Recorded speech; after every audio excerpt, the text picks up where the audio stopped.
brings us to rivalry rankings. Cedric, as we talk about this rivalry, I think it's always fun to sort of take a step back and say, you know, where does the Red River Rivalry fit in the lexicon of great college football rivalries in this country? People want to talk about Bama, Auburn. They want to talk about Michigan, Ohio State. They want to talk about Florida, Georgia. All of these traditional rivals. I think even some people now, with the frequency that we've seen Alabama and Clemson play in the playoff, have started to push them forward. What tops your list when it comes to rivalries out there in college football? I'm biased. I don't have a problem saying it. I'm biased. I grew up on Texas and Oklahoma. Texas and Texas A&M is a great rivalry, but they're not playing anymore. But I go Texas, Oklahoma, Michigan, Ohio State, Alabama, Auburn in that order. I think those are the three biggest rivalries. And when you look at what the Longhorns and Sooners do every year, Jen, I think it's kind of the coolest atmosphere in college football for a regular season game. Yeah. They're playing at this Texas State Fair, and you see those cameras zooming in overhead and those cable cars rolling through on those big wires. And subconsciously, we're wondering, one of these days, we know one of them's going to fall, and I hope there's no people in it when it happens. That kind of thing.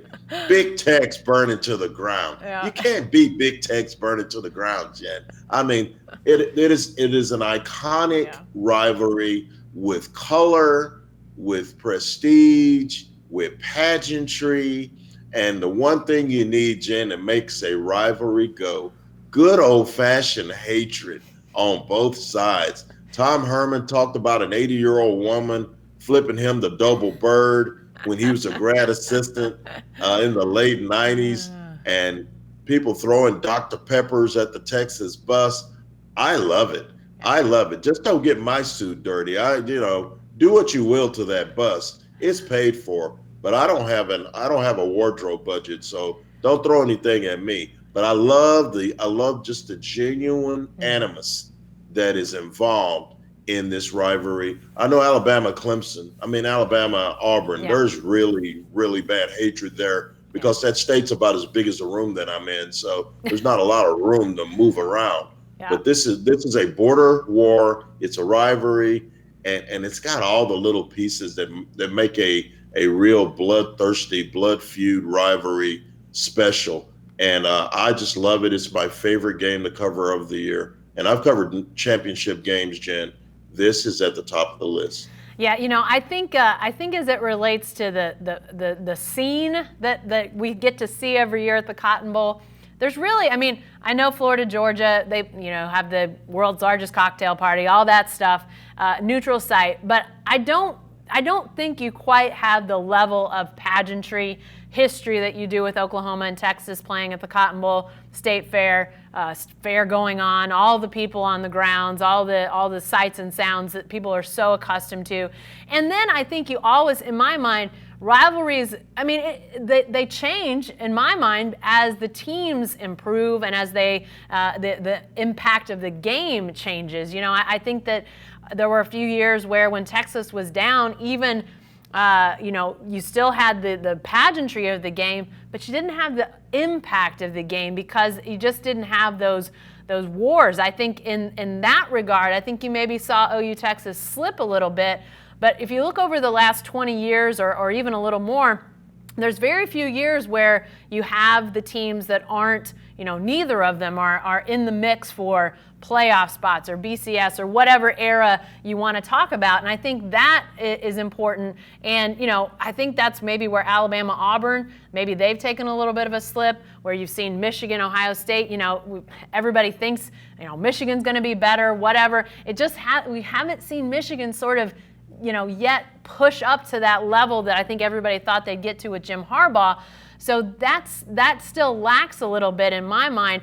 Great games, no doubt, but when you tile all those things up, I think it now takes Oklahoma, Texas back up to that top spot in my mind. But I tell you, games like Army-Navy, Cedric, when you talk about those traditional rivalries, if Army-Navy had more as in terms of national rankings and those sorts of things on the line, it'd be hard to argue with that. Neutral site, the cadets, all of the again, pageantry of that game, but you just don't have the overall impact, must-see TV part of that to me. I wish it were different, because to me the symbolism of that game is just off the charts wonderful. But I mean, the impact of OU Texas when both these teams are in the rankings, in the running for Big 12 championships, potentially postseason spots, it's hard to argue what you said with the pageantry, with the impact of who wins this game and what it means. I mean, that takes it to a whole other level in my mind. And you know what, Jen? The one thing that sometimes we don't talk about is whoever loses this game's got to live with it. And they've got to try to pull it together, because both teams are good in most seasons. So the loser has to live with it, and they have to kind of pull it all together, because there's a lot of football left to be played. Meanwhile, the winner is going to ascend to the top of the Big 12, be the team to beat in the Big 12, and know going into the rest of its schedule that they don't have to play Texas again, or they don't have to play Oklahoma again until the Big 12 championship game. And we all expect to be meeting at Jerry World in a couple of months, don't we, Jen? Yeah, no, I mean, to me, that's a whole other aspect of this rivalry that now with Texas reemergence, I think that's going to be a whole other thing, the second OU Texas game of the season. And, I don't know about you, Cedric, but, one of the things that we talked about when they went to Jerry World, I think there's some people that would say the Cotton Bowl's getting old. They need to find a new home. Getting old? It's old. It's old. But you know what? The Jerry World, for all of its wonderful bells and whistles and all the great things about it, it doesn't have as many seats as the Cotton Bowl, Cedric. And I think people at that Big 12 championship game saw that a year ago. There were a lot of people that wanted to be there and couldn't, because it just doesn't have the capacity. A lot of people that might say otherwise, you can recreate the tradition, you can do it at Jerry World. I get that, but it doesn't have enough seats. Cedric, to me, that says I think OU Texas, when you and that pageantry aspect of it, I don't think it's going anywhere anytime soon, because nowhere in Dallas has that kind of capacity. You can't move the State Fair to Arlington. That's true. I love Six Flags, but it's not the State Fair. No. I think that the Cotton Bowl, for all of its faults, the creaky pipes, the bathrooms that don't work by the third quarter, and the prison barbecue they service in the media tent, I still take it all day long over Jerry World as far as pageantry is concerned. It's where that game's supposed to be. It's where that game's always been played. They'll continue to prop up the Cotton Bowl. They'll throw more money at it. It's never going to be a great facility, but it's where this game needs to be played. I know Jerry Jones wants to get that game at Jerry World every year. Of course he does, but it's not going to be the same. I think it's where it's supposed to be. I love AT&T Stadium, but I love it when the Cowboys are playing in it. The Big 12 championship game, that's fine. I'm not bad about that. Jerry could bring in some more bleachers. There's capacity to add bleachers to that stadium and improve, maybe get rid of one of those concourses and add a couple of thousand seats. But that's a good place for it, for the Big 12 championship game. It's more TV friendly. It's a nicer stadium, but let's keep the Red River Rivalry, unless you want to go home and home, and that's a whole nother conversation, Jen. Yeah. Let's keep it where it's been. Yeah. No, I agree with that. Yep, it's part of the rivalry. It's part of the thing that pushes it to the top of a lot of rankings when it comes to rivalries, pushes it to the top of rankings for us. Hey, this rivalry is so fun. In fact, Cedric, we've got something special queued up for folks online, already rolling out there, the Red River Rivalry Radio. And you were a part of that, right? Yes, I was. Over the summer, Jen, me, Brian Davis, and Kirk Bowles, my three tours. Well, let me start over. In 3, 2. Yes, I was, Jen.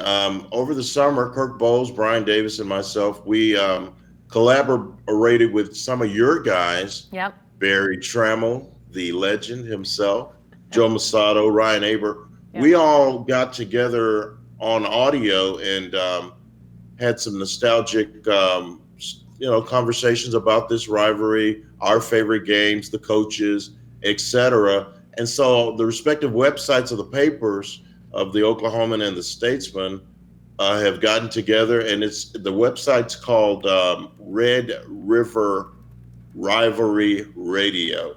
And what that has on it is all of those conversations playing on a loop.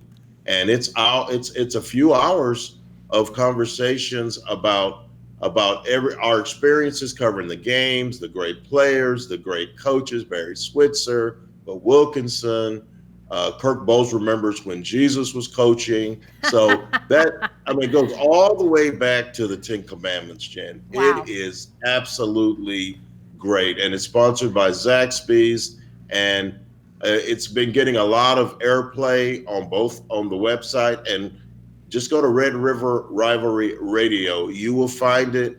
It's great because if you're a fan of this game and the conversation we just had today, then you're going to love the stuff that's on there. Check it out. It's getting a lot of airplay already. It's Red River Rivalry Radio.com.